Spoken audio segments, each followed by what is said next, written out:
So, guys, guess why I'm at the studio today? Why are you at the studio? Why are you at the studio today? Because my stepdaughter's getting married, and yeah, that's Saturday. And so her fiance's whole family showed up at the door to help with preparations and stuff. And I'm like, I'm going to go to the studio. What do I have to do miles away from here? Yeah, there's like a 3-year-old. There's like several people I've never met before. It just completely took over my home. So that's awesome. That's I'm awesome. like, I'm out of here.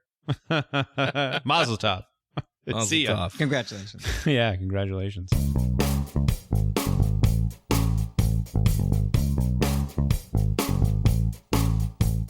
Hey guys, how you doing? Good. How you doing? Not bad. Hey, Patrick, I'm going to see you next week. And you, Dwayne, right? We're having dinner. No. I know. I know. Yeah. Let's not disclose the location. No. Right. But we are having dinner up north somewhere. Right. And we won't even say when. We No. won't even say which country. That's right. North is North. Could be Canada. You know. Choose some It two. could be Quebecois. Quebec. That would be a great place to go, actually. For dinner? There's a lot of really nice places up there. Yeah. Yeah, that's true. There are. Yeah. Anyway, we have a smattering, or as the French say in Quebec, a smatteron of stories. Now we're gonna get hate mail from Canada. I know. God I damn know, it. right? So what happened this week, guys? Well, let's start with our There's one big thing that happened that has our three questions, which is All right. there are two critical vulnerabilities found in Microsoft Exchange servers. This CVSS score of 8.8. At the time that we first looked at it, in Tuesday, it wasn't patched. And it affects Exchange 2013, 16, and 19. And so if you have one of those on-premise Exchange servers, which are rarer now, then you're probably affected. If you have an Exchange server on premises, you should be shot. Yes. Yes. You have no business being in Don't IT. do it. Yeah. Friends don't let friends run Exchange. 100%. And it's flipped recently. There was a time when it was like, oh, don't go to the cloud. Then, because there were people Right. who had cloud-based email and it would go down for 5 days. Sure. And there was nothing they could do about it. Right. And those days they haven't happened in a while. So Patrick, it's is that probably a- safer. Is that a back in my day? Back in my day. It is absolutely. We need a theme the song for cloud back in wasn't my a day. thing. And just have it play whenever my mic is live. You know who had an Exchange server in his closet for years is Richard Campbell. Yeah, well, That's Yeah, awesome. and he finally gave in. It was several years ago now, but he was like, it's time to shut it down. yeah. I'll call him an early adopter. Oh yeah, Because he had an Exchange server in his closet before most Yeah. companies had an Exchange that's server. right. Yeah. So there is a mitigation Microsoft provided. Unfortunately, I'm not going to get into it because it can be bypassed. Well, first of all, what is the vulnerability? What's the hack? So this one's interesting. It does give unauthenticated. Well, this one particularly is authenticated, but it's very similar to the proxy shell we saw before, which was an unauthenticated access to an Exchange server. But basically, what you can make a call to is the auto discover. So auto discover is a part of the outside, web access / Outlook access to your server that allows when you fire up, say, Outlook, right? You're using the Outlook Thick client. And you set up your email account. It says, okay. What does that even mean? Thick client. Right. Thick An client. actual application, not a browser-based. Right. A Windows app. Right. Okay. So when you I mean, I knew that because I used to write thick clients, but a lot of our listeners don't know what the hell we're talking about. wait, is that the terminology still? Is it thick client? I don't know. No. I'm Okay. sure there's some Gen Z term. Wow. It's an Back in my day. OS-based client. Desktop app. That's what I knew it as. Thick and thin Yeah. clients. Although now you Right. can't pick on the client's weight, so it's entirely That's true. can't We call get them thick offended. anymore. Is that server gist? I think it What'd is. you call me? Anyhow, before we get any more hate mail. So when you used to The install these Exchange. desktop applications, like Outlook, Right. and you set up a new account, you would just put in your email address and say, what's your email address? You put your email address and you'd click next, and it would auto discover what are the settings for the server, right? Bad idea. And that's primarily what these auto discovers are in there for, is it's So literally for getting you convenient. information. It is convenient. You're absolutely right. We've talked about this before, that the Auto Discover thing brought somebody to the outer network where they had control over everything, didn't it? Mm-hmm. Yes. Yeah, exactly. Yep. So in this particular case, although it has to be authenticated, the dangers are the same. It's this Auto Discover that's out there. Right. And the second one is an remote code execution. Okay. We love remote code executions. Those are awesome. So good for so business. Microsoft has some instructions for mitigating it by changing a string in PowerShell to a different PowerShell string, getting rid of an @ sign. But it's already been found to be something that can be worked around. I love how Microsoft starts off with these mitigations. They go, first off, this doesn't affect Microsoft in the cloud. It doesn't affect that if your email's in the cloud. It only affects you people.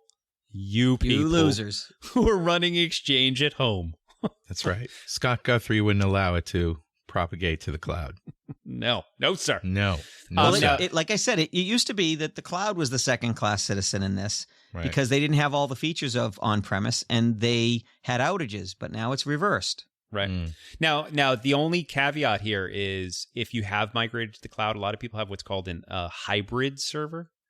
So they still have a server performing some functions on site at their organization, and it's communicating mostly with the cloud. For hacking. Yes, mostly for hacking. That's what it's we call that the vulnerability server. So. So if you have one of those, you need to make changes or shoot it in the face or do that sort of stuff. This is being seen in the wild. This is being exploited. So it's a big deal. You know, Outlook, the Windows app, I remember from the early 90s was so big and so bloated and so slow that I remember looking at the performance, bringing up the metrics in the task manager and seeing the number of threads, like 65. Do you know how slow it really is? 65 threads, but we used to say 65 threads and not one for me. What are you doing? You know how slow Outlook is? Carl, I just got your invitation to Y2K. That's awesome. Oh. So on the back of that, Dwayne's already talked about this. The first article is really the article about that 0 day on Exchange. Yeah. And so we've already kind of talked about that. And then we also brought up the fact that there's the mitigation can be bypassed, that there's no patch. It's a mitigation from my understanding, and it can still be bypassed. So we still have a flaw out there. Mm-hmm. You know what I mean? This is not a good situation. No, not good at all. No, and there are ways, you're right. There are ways to mitigate how people are connecting in. It's not going to be a patch. There's configuration changes and that sort of stuff. But honestly, the better thing would be have somebody else manage your Exchange server. Because they'll look for these types of things immediately, which is nice. So Google should advertise for Exchange on-premise users, free Gmail for life. Right? Move it to us. Because Google's never canceled anything they promised for life. Yeah, that's true. Yeah, you know what? FeedBurner. Do you remember FeedBurner? No. Yeah. FeedBurner was this place that took your RSS feed and rather than just like getting, passing data through from your RSS feed, it went periodically, got your RSS feed, cached it locally, and then became a feed. So it was like a middleman. And then all these people got dependent on FeedBurner, and they shut it down. And you have no way now to go, and ask me how I know. You have no way to go and update your feed has changed, and it's no longer at such and such a place. It doesn't, you're screwed. So .NET Rocks used to get all these, great download numbers. FeedBurner went down. We moved the feed, and now we have like half the traffic that we used to have. But it's when did it go down? FeedBurner must have been 2 or 3 years ago, maybe 4. I can't remember. But apparently there was a window where they were emailing me and saying, "Hey, you're really going to take care of this," and I didn't because spam, whatever. Yeah. Well, and you don't want to click on any of those things. You're like, no, I definitely don't. That's probably a phishing campaign. Same thing with Stadia. Google has their online gaming streaming thing, and they've announced they're shutting that down too. And they did it right in this case, better than FeedBurner. They said, listen, anybody who's bought a console will pay you back for it. Right. Anybody who's bought a controller will pay you back for it. We'll send unlock codes so you can just use those controllers as Bluetooth controllers on your computer or whatever. So, but yeah, it's an ever-shifting market. Yep. So what's next? Did we answer all 3 questions? I think we did, I think and we none did. of them were satisfactory. No. Yeah. Move to the cloud. That's what you can do about it. Yeah. Mm-hmm. And really, it's if you're using on-prem Exchange, Yeah. Correct. Or a hybrid server, but yes. it's affecting you. You need to pay attention to this, so when a really good patch comes out, you can fix it. But in the meantime, you should look at ways you can mitigate it by turning off, aspects. It will be inconvenient, Yes. but that's how you know it's secure. So you know who has not been in our radar for a while? That crazy guy with the bad hair who likes to lob nuclear weapons out in the ocean and threaten everybody in the world. You know that guy? I'll give you un guess. Possibly the nerdiest geopolitical joke ever. Well done. That's awesome. Do we have to spell it out? I think you do. Yeah, North Korea. We're looking at North Korea. We're looking at you, kid. Looking at you. So what happened in North Korea? So this one's interesting. Ars Technica has an article that says numerous organizations hacked after installing weaponized open source apps. And this always draws me in because I go, okay, weaponized, got it, not so hard. Open source? That means they didn't close the brackets. Right. It's open source. It's a sharp Open bracket. source, Right. yeah. But you say, okay, open source. Okay, did they actually exploit like an open repo that somehow they snuck in code or something along those lines, and then it got deployed to millions of people? And it's absolutely not what's going on here. No, so didn't they download the code and then modify it and use it as a weapon? Yeah, and you know what the biggest exploit in this whole article is? So Carl's absolutely right. They downloaded open source apps like Putty and Kitty and PDF readers and that sort of stuff. So they have all the code. And then they wrote malicious backdoors in them. That's not the exploit. Mm-hmm. The exploit is then they posed as recruiters on LinkedIn. And as people would contact them for jobs and that sort of stuff, they would socially engineer them to get them to install the apps on the corporate network. Their version. Yeah. Wow. Oh, wow. That is Which- actually pretty devious. Mildly blows my mind because I've never had a recruiter go, you know what, your resume is fantastic. It's fabulous. It's fabulous. Here's Putty. Can you please put that on the corporate network? Well, actually, we've had a couple of people who've come into us through interns, through competitions, where we've given them challenges, and it would have been very easy to say, and here's the link, quick links to the tools that you should run. Yeah, it's a good point. That's true. That's a good point. In the tech industry, yes. But you should be concerned when the URL is, Joe's discountsharkcages.com Yeah. /putty. Right. or Joe's Yeah, saying Discount Putty has Software a downloads. public download. Right. Yeah. Downloadsrus.com. I'll tell you one thing that bothers me. What's that? If you just pick your favorite hotel and put it into Google or Bing or whatever, and like you're going to book a room, right? Mm-hmm. You will not find the official hotel's website in the first 3 or 4 pages. Yeah, You I don't won't. get it. They're all the brokers that sell. Yep. And they look like, if you're not paying attention, you click on that first one, you think you're at the hotel website and you're going to sign up and register. Oh, no. I had great experience with Marigot.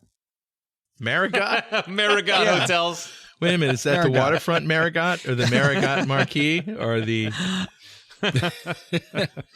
Sounds like a great fungus. rooms in Atlantis. Right. Right. Waterfront in Atlantis. Awesome. Yeah, it's like my uncle. He was on the Alcatraz swim team. Oh, I heard they lettered. That's right. I heard they beat the Sharks. only most of them. Just when Clint Eastwood's on the team. Oh, yeah. We really need that date, old man. Right. Music. That's Right. All awesome. right. Back in my day. All right. Anyway. So we have some news out of Salem, the Witchetty group. Okay. The Witchy group. Witchetty, I believe What it's is pronounced. Witchetty? Witchetty. What is it? I gave my guess Salem. Yeah, no, the Witchetty group is an espionage group, a.k.a. the Looking Frog. So for all of you out there tracking espionage groups and you think of it as Looking Frog, just remember it's also Witchetty, apparently. Well, okay. Are they a force for bad or for good or ambiguous? We think bad. We think bad. We think that using new malware attacks in the Middle East and Africa. When you have espionage in your name, it's not a good look. Well, it's like Murder Club. But if they work for you, that could be a good thing. It's okay. But then they're intelligence agents, not espionage. Right? I would never hire an intelligence agent. It's like terrorists versus freedom fighters. Is that what we're saying? It is. I would hire an unintelligence stupidity agency. So the thing that we think is awesome about these attacks. What are these attacks, actually? Yeah, so the average listener probably doesn't necessarily need to worry about the Wacheti-looking frog coming after them, although that's going to be my Halloween costume as the Wacheti-looking frog. But so this attack is a malicious picture. And a lot of us think, okay, well, pictures aren't necessarily, like if I were to send you a picture, a bitmap, how can you make that malicious? So this particular backdoor, what they're doing is they're actually leveraging steganography. Steganography? Which is not, that's a blast from the past. Yeah, I haven't heard that word since the 50s, since the Eisenhower administration. Hey, I think the last person to use it was who it was named for, a Stegosaurus. What is Now, this isn't stenography like you would see in a courtroom. What is steganography? Steganography is actually pretty awesome. So actually, Patrick and I at one point entered into a competition with the DC-3, which is the Defense Department of Defense and that sort of stuff. Oh, I thought they were an antidote to Wacheti. Wacheti. And what they did is they sent us out. One of the challenges that we were in the middle of is they sent us out a picture. And they said, here's a picture. And it was a really crystal clear picture of an engine. And they said, here's a picture, but there's hidden data inside the picture. So if you take a look, if you were to rip apart a JPEG or a bitmap or something along those lines, as a developer, we all know, right? It's all made up of zeros and ones. Right. But there's metadata in JPEG. Oh, absolutely. There's many ways to do steganography. So what Dwayne's describing is just one of the many ways you can layer it. So what is it? Is it hidden data inside the pictures? It is. So there's a lot of times you will take data. So let's say I take a Word document. I want to hide it inside of a picture. What I'll do is I'll take all the zeros and ones of the Word document. And then I will take those zeros and ones and I will put them inside the picture. And I can put them in a bunch of different ways. One might be I take the lowest order bits in a bitmap, which represent the hue of the bitmap. Okay. So not something you could really detect. Exactly. Well, you could if you had the original picture. Right. Sure. You might see that the hue is a little bit off or the colors aren't quite as sharp as they should be. But some of the bits, the bits that are set in the background of a particular JPEG or whatnot have nothing to do with how they're visually represented. So I can take that and seed that data inside the picture and you'll never notice it. The only thing you'll notice is the picture is bigger than it should be. So let me give you an example. So we're talking bits and bytes, right? So a bit is 1 or 0, 8 bits is a byte. So let's say for every 32 bits, you have some sort of pixel or something like that. And let's say the last 4 bits of those aren't used, all right? Yes. So this is what Dwayne is saying. So every 4 bits, you have the option to make a 4-bit or what is that, 16, 0 to 16, right? Yep. A number that's 0 to 16. Or even every last bit could be 0 or 1. And then you could, when you add them all up, you've got a Word document. So 8 of those things, and you've got a byte, and a byte is a character. So there's many, many, many ways to slice this. Another way that I've thought of is take a video and for every frame in the video, take the top right bit corner pixel, and if the value is a 0, don't change it. Right. And if the value is a 1, change it to something, 1 up or 1 down. Right. So the corner will change in hue just slightly for every, but you'll be able to send a bit for every frame. Got it. And so I can say, hey, check out this movie, but you'll have the original movie it was made from, and you just do a comparison, and now all the bits stream out. But somebody have to know what they're looking for. And so there's there's probably millions of ways to do steganography. Yeah, I get it now. Wow, I never heard of this before, but it makes perfect sense. video data, when I'm looking at your video data right now, and it's just wasted. It just turns into light and it goes away.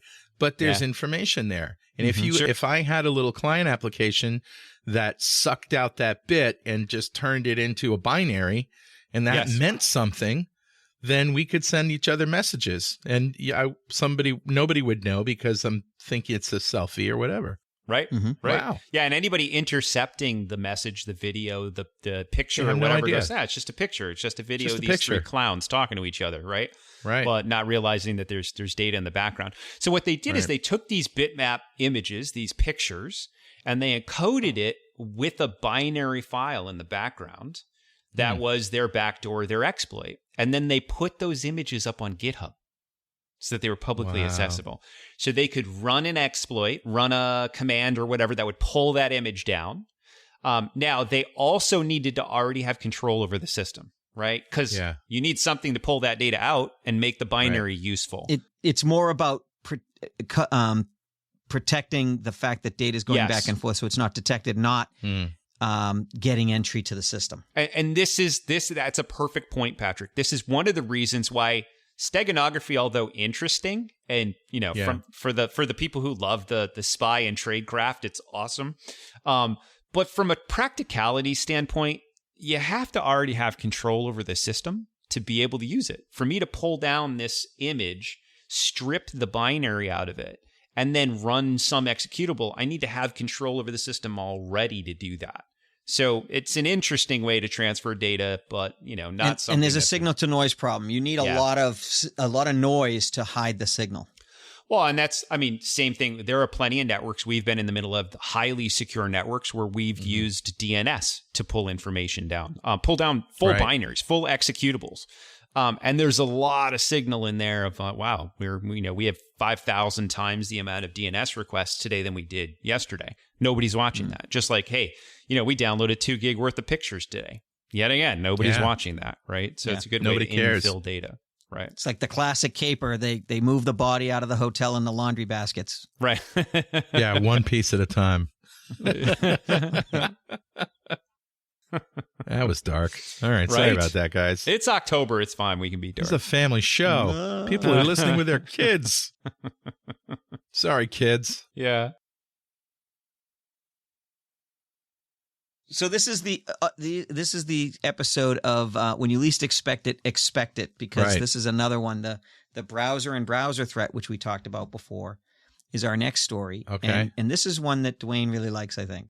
Oh, I love this one. This one is for the kids. Well, and me. Okay. So anybody who uses Steam. All the cool kids. Yeah, all the cool kids use Steam. I used to use Steam, and then I upgraded to gasoline. Boom. Hey. Boom. Back in my day, Steam's how everything was powered. There you have it. Steam, for those of you Steam gaming platform. There you go. For those of you who have not used Steam, it's a gaming platform, game distribution platform. There's plenty of them out there, but it's a full marketplace for all of your everything from your AAA games all the way up to, all of the known games you'd ever have seen out there. Great platform, really awesome communities, but the downside is they are very, very, very good at marketing and getting you to buy things. I think I have 1,500 Steam games. Just sometimes you'll mark things as, hey, I want these. They're on my wish list. And then magically within like a week, I get an email from Steam saying, hey, that thing that's on your wish list is now cheaper. And then I'll go, oh, okay. Yeah, I'll go buy that. So the thing you need to be careful of is Steam does all of these different things where they say, we have these, vote for the community best indie game. Vote for the community best survival open craft game. Vote for the the industry best first person shooter game. And these are typically emails that come into you. So let's say I had a list of all of the email addresses of people who may use Steam. And let's say I know Steam is running a fall event, or they run a spring event, they run a summer event. Steam is always running some event. And I take that and I send emails out saying, vote for your best, whatever. People will click on that. When they do, what you'll see is they're leveraging that phishing tactic, which we were talking about, which is browser and browser, which we've talked about before. And Dwayne gets $1 in his bank account. in my Steam wallet so I can buy more games. So you gotta, the thing here is that browser, they're going to force you to try and log in. And when you log in, you're not actually logging into Steam. They're going to take your username and password, but the site's going to look really legit. So you just need to be careful where you're entering those credentials. Right. This big secret that Dwayne's giving away, other than he's going to be added to all these Steam lists now, is I pay him in Steam games. Guess who's just got a raise? I got the better part of that deal. Wow. All right. So what is the significance there of when you least expect it? Well, I mean, steganography, browser, these are things that are more from the past than we expect from the present. So there's been a lot of, it always comes around. A lot of the newest features in Windows Server had been in Linux or Unix in some way, shape, or form for decades. Right. Or mainframe. How many times did there's a new feature in Windows, NT, and it was in mainframe many years ago. Right. And they just reinvented it. Right. And that's what we're going to see that come around. There's all sorts of trickery in the past of hacking that will be reinvented, reinvigorated, and we're seeing some of that right now. I get it. So what's old is new again. Yeah, that seems to be the case. Unless you're a CISO, and then you're just doing hard time. What is a CISO? Oh, wow. Wow. Chief Information Security Officer. All right. So things aren't looking good for Uber right now, right? No. They're uber bad. They're uber bad. They get hacked by the Uber teenager. Bad. Uber. So tell us the story, Dwayne. So this is tough. This is an interesting story, and literally, listen, guys, it is unfolding. Last night, I don't know, at like 5:00 Western time, a lot of this stuff was getting announced. This is all brand new information, but you had the 17-year-old kid who was arrested. We talked about this last week, because he had hacked into Uber and was, bragging about it. Listen, criminal career advice. If you break into a large place, don't brag about it. Don't brag about it. Right. Common sense. Or please brag about it. Or please. Yeah. Yeah. Well, what the professionals do is they don't brag about it. Anyway, so he gets caught. Now there's a very good focus on Uber as to what they're doing with data breaches and how they're handling them, that sort of stuff. They were already in the middle of investigations for a 2016 breach. And it was found that in that 2016 breach, now listen, I'm taking this straight from the Forbes article. So for all of the people who might be hating, or for all the people who know Joe Sullivan and say he's a fantastic guy. I don't know him personally. He is the CISO. We're just reporting what we've been hearing. Yeah, so he's the CISO of Uber. So I've seen a lot of people come to his defense. Is he? Maybe he was. Can you CISO from jail? I don't know. So I've heard a lot of great things about him. I have no idea who he is, but the thing that we've seen in this particular case is in the 2016 cover-up. There was a cover-up in 2016 where 57 million users' data was exfiltrated, so was stolen by two nefarious hackers. Pilfered. What? What were you going to say? You getting paid by the P word? He is. No, he is. He was about to drop a Yiddish word on there, I think, but I'm not sure which one he was going for. All of them. But it started with schn. So thank you, Carl. Knock out the door with. Maybe he was going to call shenanigans. Right. I remember that in 2016. It was a big deal because that kind of level of hack had not ever been done before to a mobile app. Right. But what's interesting with the 2016 hack was the way that Sullivan spun it to the public. Yeah. Was that this was a bug bounty. Oh, you know what? We actually paid them to do this. This wasn't, they didn't let it out on the internet. They're actually signed our NDAs, and he went and paid them $100,000. Went and saw them, I believe the article said in Florida, paid them $100,000. The hackers who stole the data. Was it at Mar-a-Lago by any chance? Just wondering. Because I heard that's a really nice place. It's a great place to keep stuff you shouldn't have. Like yeah, I think. 57 million Uber users data. Sorry. Now we're going to get hate mail. We're getting hate mail. Now. Okay. There goes half our audience. There it goes. Right. So much for this show. So needless Lord, to I say, apologize. No, it's okay. So he went to Florida. He paid the hackers off. He made them sign an NDA saying they'd never talk about it. And then he went back to his security team and said, this never happened. We don't talk about this. It was a bug bounty. First rule of Uber Club. Yeah, exactly. Never talk about the security breaches at Uber Club. So what I don't understand here is, there is, yes, he's going to prison. They say he faces up to 8 years in prison right now and up to $500,000. Has he been convicted or is he just being charged? He's been convicted.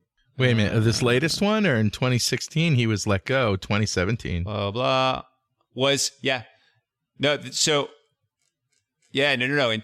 was an investigation into the data breach in 2016, which just wrapped up.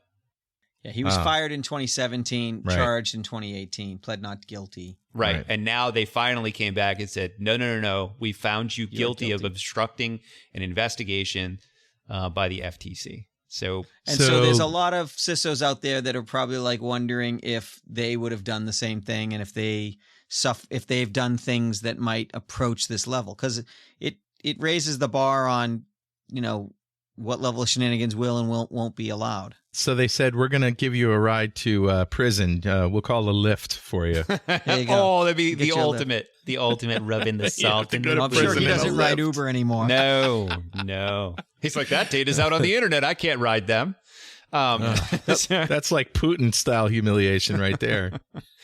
So what's tough though for a CISO, and so listen, I have a lot of friends who are CISOs. I have, I've seen a lot of banter back and forth in LinkedIn and other platforms where people are like, oh my God, what are the ramifications here? As CISOs, what should we worry about at this point? And in this case, it clearly seems like, this guy was in the wrong, right? He was doing things he shouldn't have been doing to protect the stock of the company rather than the customers. And not a great move, right? And they found that he was obscuring, or what do they say? He was obstructing justice. I get it, right? But take it a little bit more gray letter. Like, what if there was a server out on the internet, a web server, and it gets breached for your organization, and on that server is a database of customers' home addresses, and it has the ability to communicate to a payment gateway and get credit card information. Ouch. Wait, but hold on. Do you release that to the customers? Do you tell them? Because can you guarantee, like I could see a CISO coming to me as a forensics guy and saying, hey, can you guarantee that the hackers used that API to go get that data? Can you guarantee they pulled down those credit cards? And I'd say, well, no. I mean, they clean up after themselves for the most part. I can't guarantee any of that. And he'll go, all right, then we're good. Right? Because you can't actually say it happened so that it didn't happen. Right? Right. Yeah. Or you err on the other side and you go, it's potential. Right? Let's go let them all know. And that hurts the company stock and that sort of stuff. So I see there's a gray line there where you're like. It depends on the definition of the word is. Well, right, there's a callback for you. I didn't follow this. I didn't follow this proceeding, but then there's the question of where did he get the $100,000 to pay them off? Because as far as I know, CISOs don't have slush funds. So someone had to give him $100,000. Did he lie to them and do it on false pretenses? Or did the CEO say, yeah, make this go away? What do you need? I don't want to know. My understanding is the C-level executives are now getting a hard eye look as well. So there's a possibility it was sanctioned at the highest. But that would probably be, if I was a CISO, that's probably what I would look at is how much of this is he was looked in the eye and said, if this doesn't go away, you go away. So what's the German word for one step below Uber? Unter. Unter. I knew Patrick would know. Yeah. Is that really it? Yeah, well, under. Like, Uber is like above. Above. And it also has a synonym for super. Right. And Unter is under. I'm going to call him Unter from now on. Hey, I'm going to call it Unter. Call it Gegenüber. Giganuba. That's across from. Oh All my right. gosh. I want to go back to Farfignugan. That's what I want to do. Schadenfreude is my favorite. That is a good one. And I do have some of that sometimes. Oh, only for Russia. Schadenfreude. Oh, I managed to bring up Russia. Oh, no. It's a Christmas miracle. Stop. You can't do that. It's a Christmas This is not a political show. Oh, yeah. Okay, Yeah. Mr. Oh, Mar-a-Lago yeah, I know. comments. Oh, I was just talking about a criminal. I wasn't talking about politicians. Oh, wow. Come on Hey, now. on that There's note, a play the end difference. credits. Glad nobody listens to this. Right. Thank God. Don't share this podcast. Just keep it to yourself. Oh, my God. All right. All right. Well, and that's a show, as ridiculous as some of us may sound. And I'm pointing at myself. Thanks, guys. I can't wait for Great talking to you. Always can't fun, wait to guys. see what happens next week. See you later. See you later. Bye, guys. Bye.